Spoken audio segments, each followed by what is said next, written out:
All right, wonderful. Thank you so much for joining us for another HRAI webinar.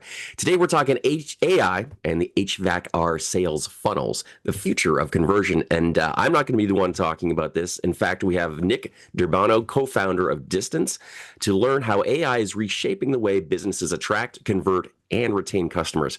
So at this point, I would like to welcome the AI expert himself, Nick, to join us. All right. Thank you, Matt. I appreciate it. My pleasure. Great. Yeah, thank you so much. I see people still trickling in. So once again, this is the AI and HVAC sales funnels. We're going to be talking about AI, which we've done in the past, but a bit more of a deep dive into the sales portion of it.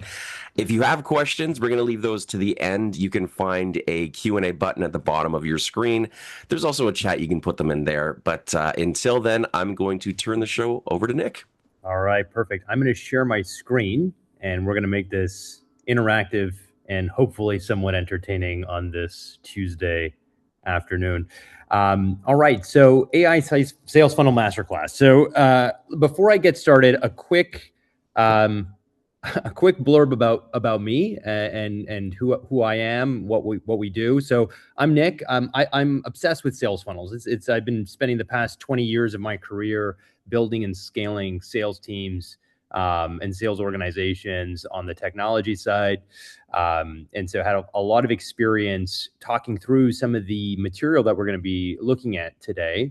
And most recently co-founded our third business, which is Distance, which is an AI sales platform. So a lot of the examples that I'll be giving here are actual examples from real folks in the HVAC space that have implemented some of these types of strategies and solutions and have seen a lot of success. And I know AI is a hot topic, and there's a lot of misinformation and a lot of noise around the topic. So my hope today is that we get very tactical to give you guys some tools and frameworks that you can use, not with a lot of training, not because it's going to cost a lot of money, but you could use in your business immediately to start driving better sales results. So let's put the fun in funnels and just get started. The question I like to start off with when we start talking about AI and sales funnels, before we start talking about the AI piece, let's make sure we have a really good understanding of what we mean by a sales funnel to understand the different levers that we have to pull in revenue into our business. Because I think a lot of the folks that we speak to in the HVAC space have kind of a blind spot around different ways they can drive additional revenue into their business. So when we think about funnels, right, what we really want to start to think about is what are the stages that a customer goes through when they start engaging with us, whether they find us through an ad, whether they find us organically, whether they find us through a referral, whatever the case may be. And what does that customer journey look like? At what point do they go from stage 1 to stage 2 to stage 3 to stage 4, from a cold prospect all the way down until giving you their credit card information or a check or whatever the case may be to pay for services, right? So that whole cycle is your conversion funnel. And we're going to investigate at what point should AI fit into that mix and help you drive better conversion results. So when we think about sales funnels, we have 3 parts of the funnel. There's top of funnel. So what channels am I chasing? Where am I finding these prospects, these leads? Middle of funnel. So what's my process for engaging with them, right? How am I engaging with these leads, selling them? What information am I giving them, et cetera? And then the bottom of the funnel, which is how am I closing them? What does that look like? Am I charging at the door? Are they paying before they come? Am I collecting the credit card on the phone? Like, what does that mechanic look like?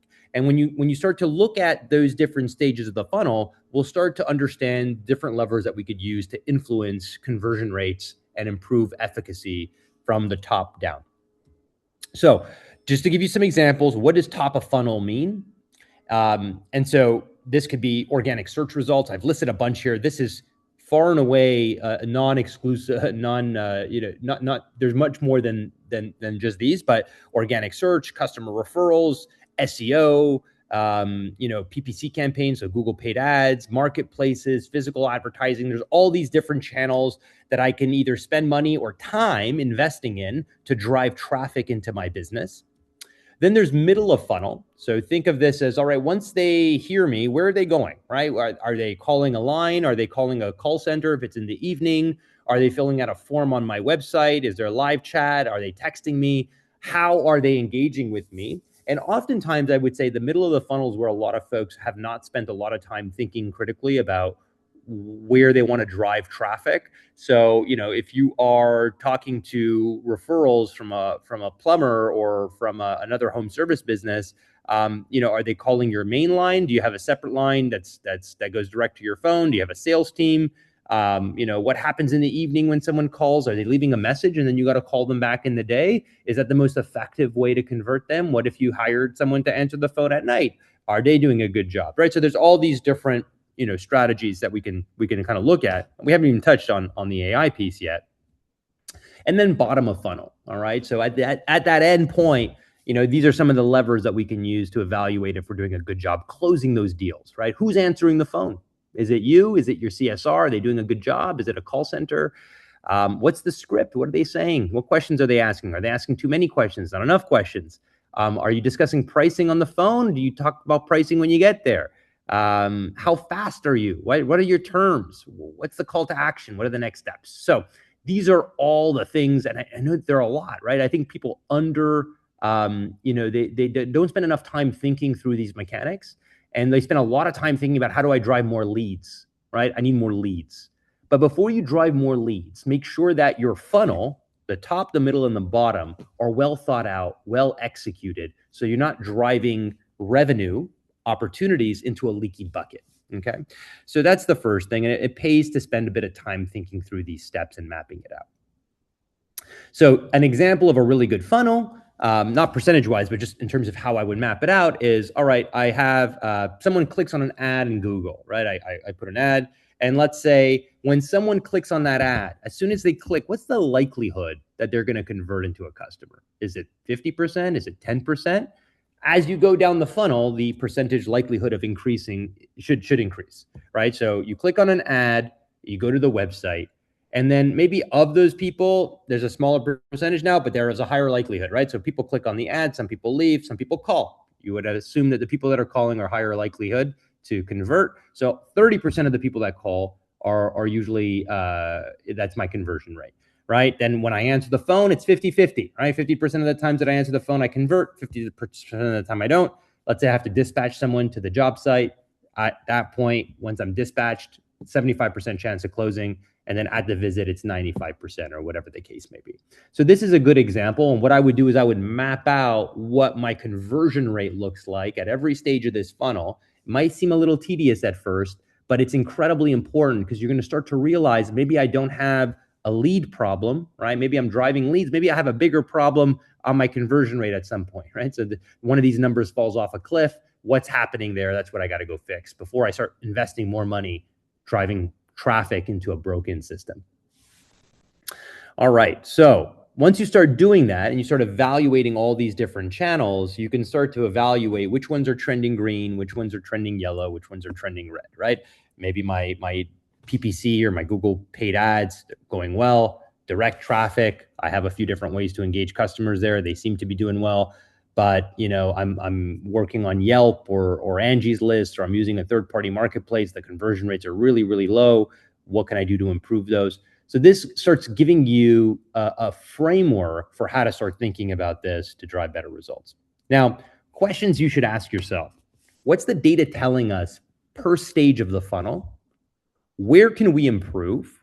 What should we be testing, right? What are the levers that I should be testing? So if going back to this example on my answering, let's say this is like 10%, right, over here, maybe I need to change who's answering the phone, right? Maybe that's the test. Or maybe at night, my answering service is not converting well. Maybe that's something I need to change or test, right? So we can go in and start testing different things.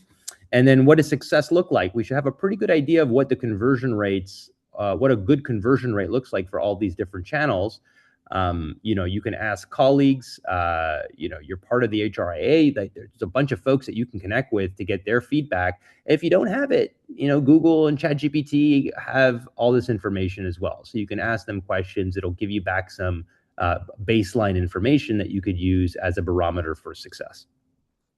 All right. So what's the checklist now? The checklist is as homework from this presentation. I'd like you to identify your sales funnels.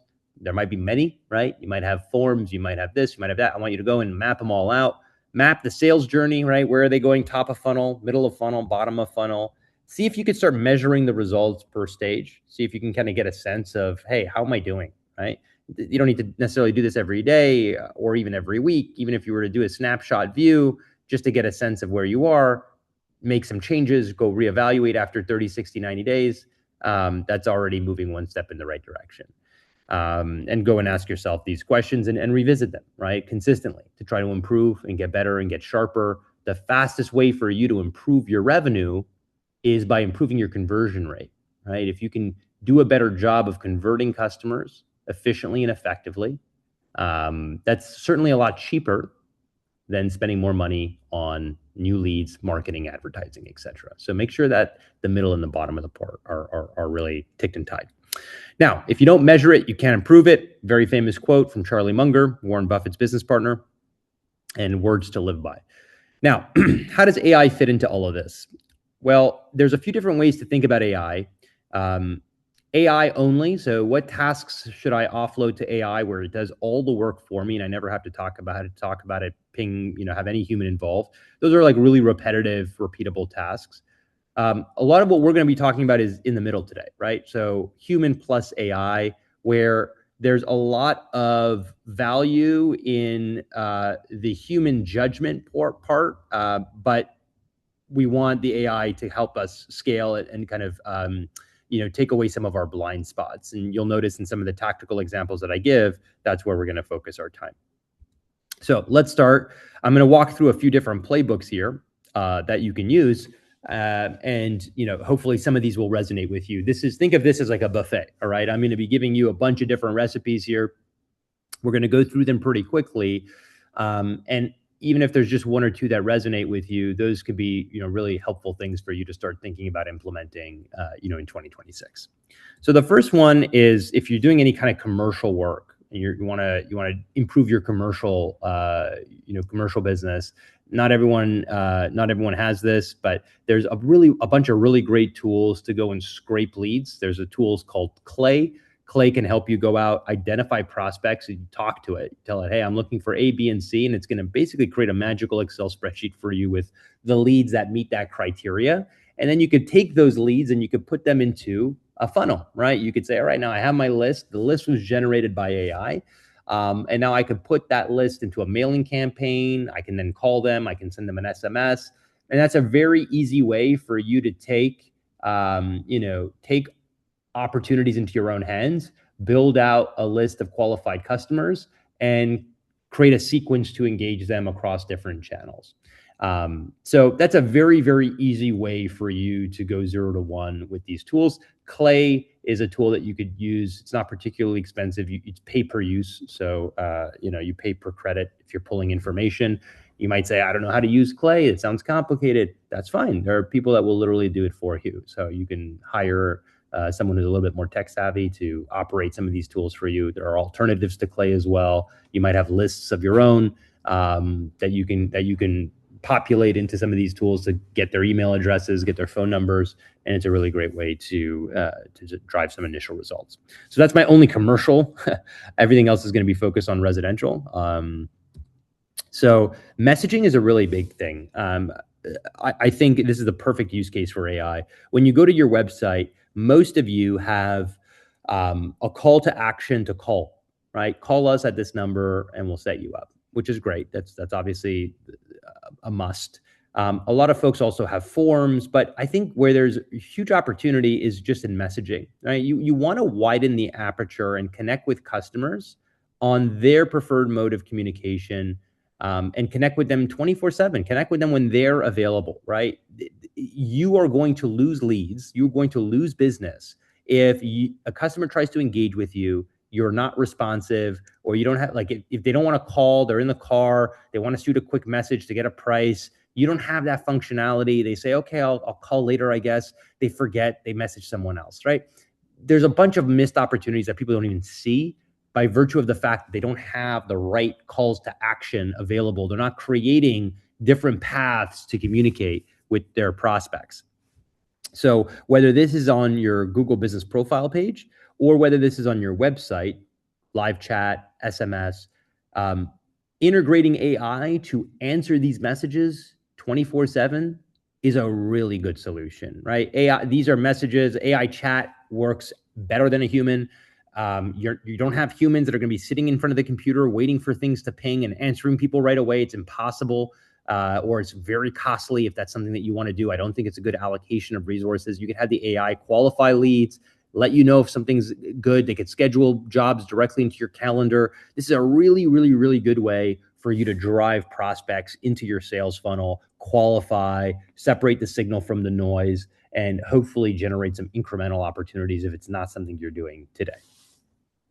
So again, live chat, SMS, or integrating on third-party platforms like Google Business Profile page, making sure you have the right chat-based channels active and that you have AI integrated into them. Distance and other tools have the ability to plug into these systems and automatically respond to these messages. So there's a bunch of different ways for you to do this. It's very, very, very easy to set up. The next thing is better forms. I think a lot of folks, especially in HVAC, love forms. Hey, let us know what information you're looking for. We'll get back to you. The problem with forms is it creates this very long sales cycle. You input information into a form, you click submit, it goes to your email, goes to an email address. Someone has to open the email, look at the information, try to get in touch with the prospect. They're playing email or phone tag. It's just not efficient. When someone is interested, you should try and take advantage of that intent and try and close the gap between the time that they're interested and the time that you book them. So if you're adamant about keeping a form, there are solutions that exist today where it's form to text. So you start a form. As soon as they click submit, it instigates an SMS conversation with the prospect immediately. Hey, Nick, thanks so much for completing our form. I see you're interested in XYZ. I had a couple of follow-up questions, blah, blah, blah, blah, and now I'm in a conversation. So I took something that's static and I turned it into something that's dynamic, and now we're engaging in a conversation. That's going to yield a lot better results, right? Because I'm shortening the time to value. I'm shortening how long it takes me to engage with a prospect. Playbook number 5, this is probably the most important one. I think a lot of folks don't have a good handle on their phone system. Do you have a list of every single call that's come into your business? I'm sure you've missed calls. I'm sure things have gone to voicemail. I'm sure people have waited on hold for a very long period of time and abandoned the phone call. These are unacceptable in 2026. Your competitors are going to be adopting technologies that ensure that customers do not wait. There's no hold times. If they can't get someone quickly, they're going to get an AI solution to basically fill the gap, fill the void, to make sure that we're getting you the information you need as quickly as possible. Most callers don't leave a voicemail, so 80% hang up and you collect zero information from them. And almost more than half, 60% of callers will hang up within 20 seconds of pinging you.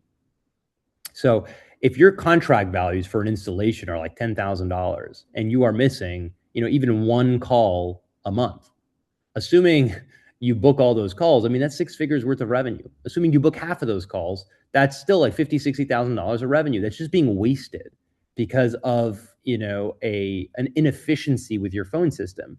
So we work with and have seen folks who have a bunch of CSRs, they have call center solutions in place, et cetera, and they still miss opportunities because humans are infallible. There's always, someone has to go to the bathroom. There's a million reasons. There might be like a heat wave and all of a sudden there's a million people calling at the same time. It doesn't matter what the reason is. Ensuring that there's a system in place to never miss a call is really, really important. So having an AI system in place that intercepts calls on the 3rd ring or the 4th ring is a really good solution for that. So phone rings once, phone rings twice. On the 3rd ring, the AI intercepts the call and will qualify the lead and take it from there. And we will win back, 30, 40, 50% of the jobs that you otherwise would have lost. So instead of converting 0% of them, now you're converting, some percentage that's bigger than 0, which is obviously better. So the worst customer experience is you not answering the call or letting people wait for a long time. And so there's a bunch of different ways that you can do that. You can either hire more people to stare at phone calls, but that's expensive. So the AI solution is a really good one. And I think for folks who haven't played around with this, I mean, the technology has gotten so good that it's pretty incredible and almost indiscernible from humans, you know, who's answering and how they're triaging those conversations. Demand surges are a big one as well, right? Heaters in the winter, coolers in the summer. There are heat waves and, you know, ice storms and things of that nature, where your phones are probably ringing off the hook.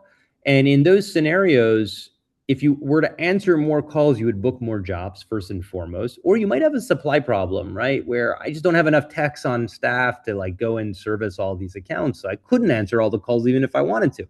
Well, then what I would argue is you don't know who's calling on number 3 and number 4, that 5th line. You have no idea who's in the queue. So you can't even do a good job of assessing how to prioritize your prospects and your clients. You might get a few people calling you that are tire kickers, and then you might have someone who's in the queue in the 5th that's like a huge client that is ready to spend a lot of money and install a whole new set of equipment.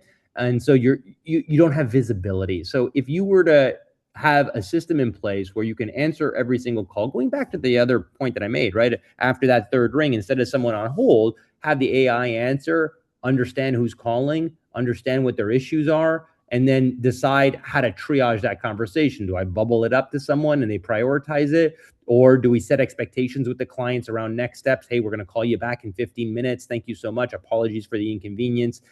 The traffic is really high, but we have your information. Like, there's ways to set a great customer experience using these technologies, you know, at a point in time where, you know, today those experiences are really poor for the most part. So demand surges, I think, are a huge opportunity. 1, to book more jobs by answering more calls. 2, to qualify more leads. So ensuring that folks who are waiting in the queue, we get more visibility by having the AI triage those. Playbook number 7, lead gen qualification. So a lot of you might be using agencies, or you might be using aggregators like Angie's List or Nextdoor to engage with prospects. Well, you can use AI, obviously, to qualify whether these are good deals or not. A lot of the times, these solutions, it's a volume game. And I've talked to a lot of folks who said, hey, you know what? It's just not worth my team's time to spend energy evaluating if these are good, because 90% of them are terrible. Well, I would argue if there was a more effective way to qualify, it might still be okay, because you don't need to worry about all the garbage that comes through the pipe, because the AI can sift through it and only present you the stuff that's good. Right now, you'd have to evaluate, hey, is it still worth my time if I'm able to invest in that kind of a technology? But it's certainly something worth testing, right? If we start thinking about different ways to drive traffic, or if you've ever had any success on some of these channels, but your pain point is, hey, there's a lot of garbage here, this is definitely something that's worth exploring. So again, all of the leads, instead of going to you or your team, they would go to an AI. The AI would qualify them and then push and bubble them back up to you. Win back lost leads. So we often get scenarios where the phone rings, someone hangs up, right? You got to go chase them, but sometimes you're busy, you don't have time, and these people are gone. You can create automations so that when someone hangs up before the phone was picked up, we can circle back with a message. Hey, I'm so sorry we missed your call. Is there anything I can help you with? Right? So we can basically create automations and workflows to re-engage prospects that otherwise would have been certainly lost leads. And again, if you can win back, 5, 10, whatever percentage, that's free revenue. That's revenue that you're missing today, that you're converting 0% of. And what we're saying is, can you use technology and AI to claw some of these back? So this is all incremental opportunities with your existing traffic, with your existing pipeline. AEO is a really big topic. We can honestly have like a 45-minute discussion just on this. AEO stands for AI Engine Optimization.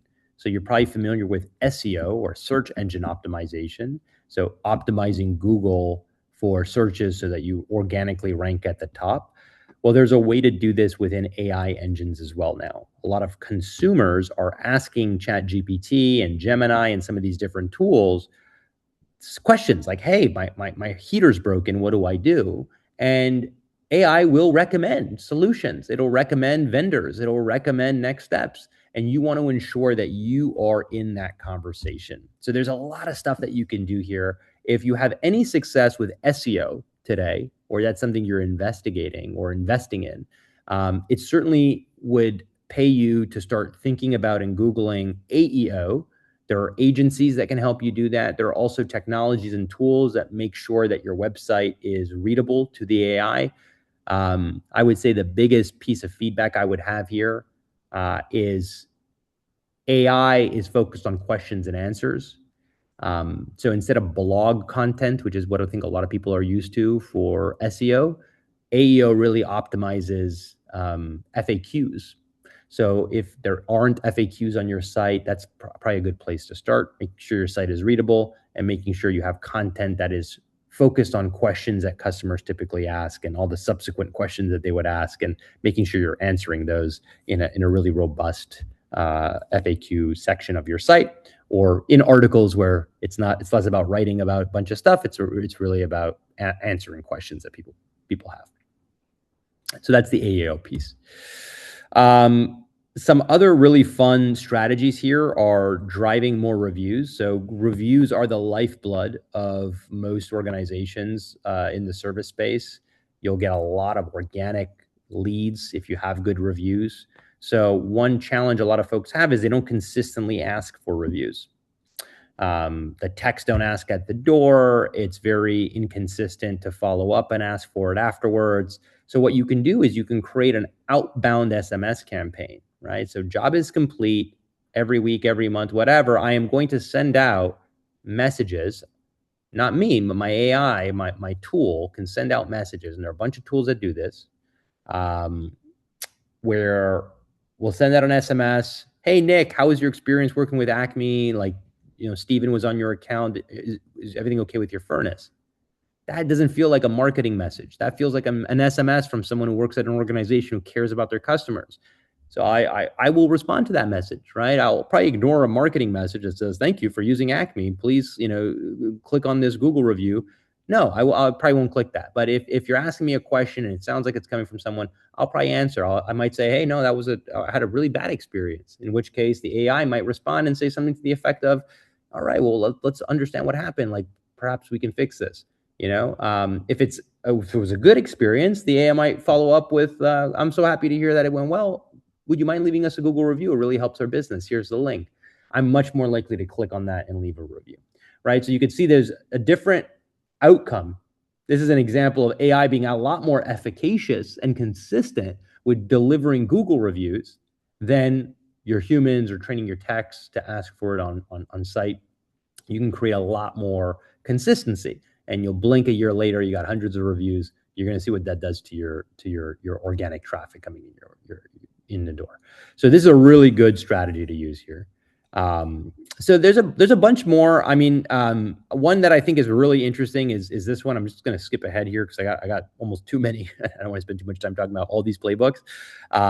So the last one I'll talk about is improving conversion rates. So you might have your CSRs answering the phone, having conversations. Well, you can use AI to record those conversations and provide feedback. How did the call go? How did the tech visit go? Right? How do I score and coach my team when I'm not there, so I don't have to listen to every single call or be in every single truck on a ride along? Can I use technology to help that process along? And so you can also use AI as a CSR coach. And I bring it up here because although we're talking about coaching, this directly affects conversion rates, right? If my team does a better job selling and converting and speaking to customers, I'm going to get a better conversion rate in my funnel. So AI could be a great tool to help give that visibility to you and your team. So that being said, some important AI considerations for you as you kind of look in the window here and say, all right, hey, how should I be thinking about this? A quick PSA or public service announcement on models. So different models have different benefits. So ultimately, there's two ways to approach this. You either want to build your own solution. I think that's very technical. We do have some clients who are very technical in nature and they love to do that kind of stuff. So, you got to understand what the strengths and weaknesses are of every single AI model that you're dealing with, or you need to work with an organization that is multimodal AI, which means that they work with different models to optimize the use case, right? So if you're talking about chat, that might be a different model than if you're talking about voice. And if you're talking about after hour call centers, like all of those might require different models because they optimize for different things. So when you're thinking about a solution provider, you want someone that can integrate on multiple models and they're not just, everything's just going into like a chat GPT, right? That wouldn't be optimized in any way, shape, or form. So that's point number one. Point number two is focus. All right. You don't want an AI that is focused on a million things. That's the opposite of focus. You want to have it focused on a job, on a task, on a workflow. So if you're using it to answer your calls at night, have the AI answer the calls at night. If your workflow is different during the day, you want to set up a different AI during the day. It could be the same voice, but it might be a different use case. Okay. You don't want to start confusing it, saying, okay, well, in this scenario, do this, but in that scenario, do something completely different, right? It's like, no, at night, right, there's going to be a set of answers and questions and things we want to do. And our objective at night is to do A, B, and C. But then during the day, it might be different. During a storm surge or a demand surge, it might be a bit different. We want to make sure that we kind of focus our AI on a set of tasks. Training is so important. So I love this photo. I find it so funny. The AI had a really hard time at the beginning identifying chihuahuas and blueberry muffins. So if you look at this image, I mean, maybe you even have some trouble staring at this quickly, identifying, what is a dog and what is a delicious little treat.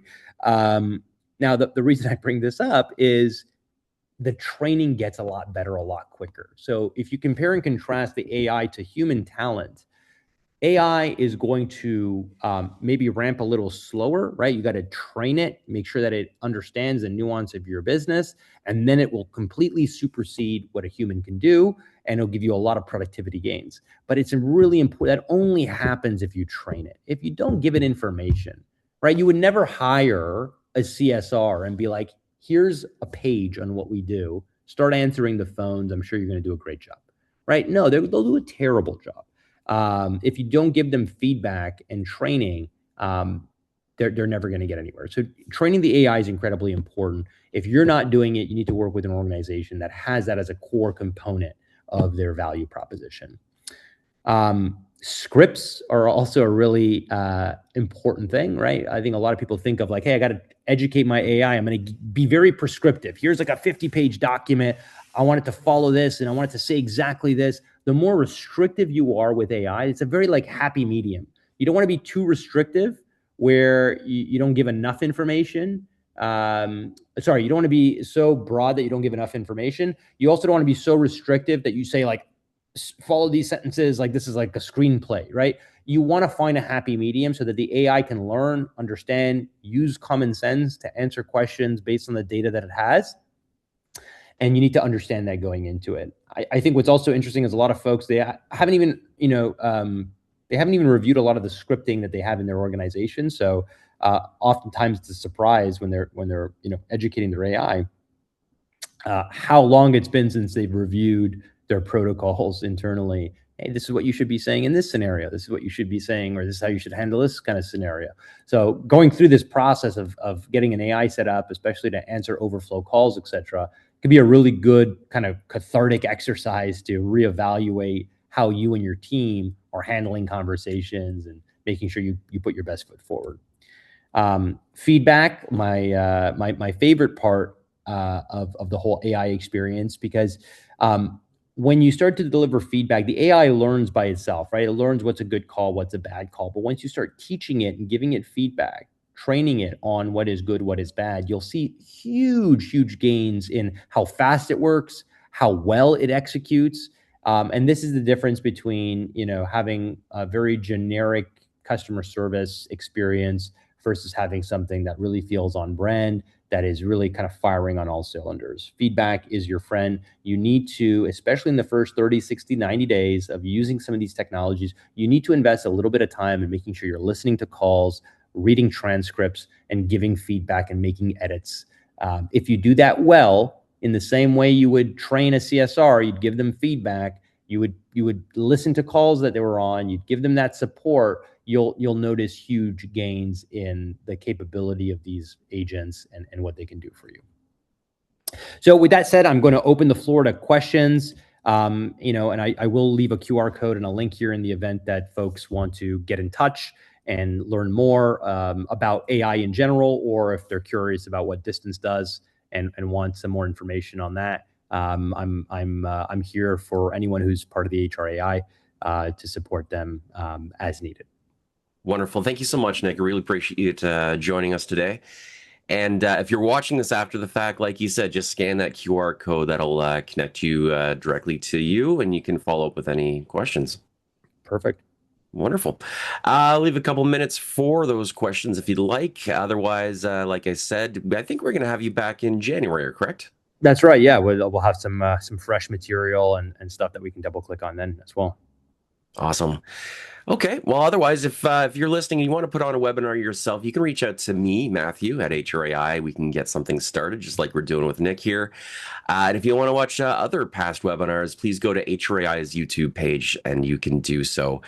I think we're good. Cool. Want to take off some time for extra lunch? I think we're all good to go. Wonderful. Thank you so much, Nick, and we will see you again in January. Cheers.